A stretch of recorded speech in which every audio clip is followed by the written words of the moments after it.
The U.S. activist Angela Davis came to Brazil for the seminar Democracy in Collapse and for the launch of her autobiography finally published in Brazil, 45 years after its release in the U.S. In São Paulo, she visited the Florestan Fernandes National School, an education center established by the Landless Workers Movement, the MST. Davis spoke about the importance of the peasant and the indigenous struggles. Land struggles are extremely important for people, women and men who have been deprived of their rights in society. The right to live is a basic right, and that should include land. Land struggles help us to recognize how important it is to develop alliances with indigenous people, particularly given the ways in which indigenous people have been stewards of the land. Those of us who live in the Americas and in the Western Hemisphere are either here because our ancestors were colonized or because our ancestors were brought here, often involuntarily, as a result of colonization. So I think it's so important to recognize these connections, these relationalities.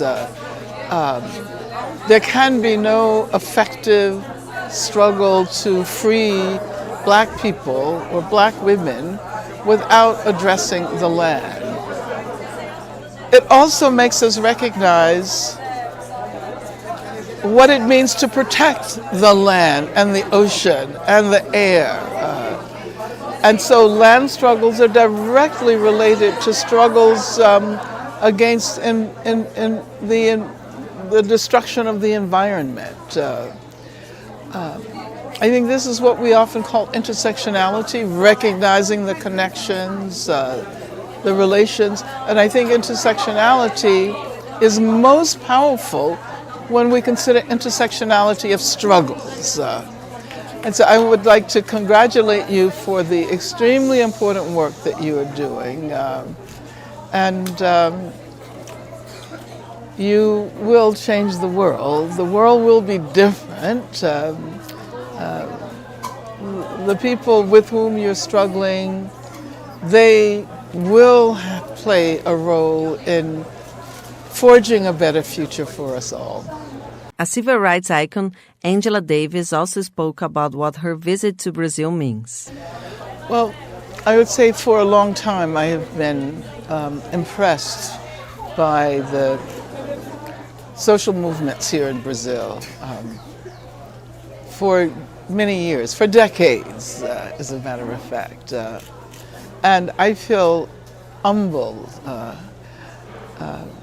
each time I visit Brazil. I always try to make the point that I think I have a great deal more to learn from people who are struggling in Brazil than they have to learn from us.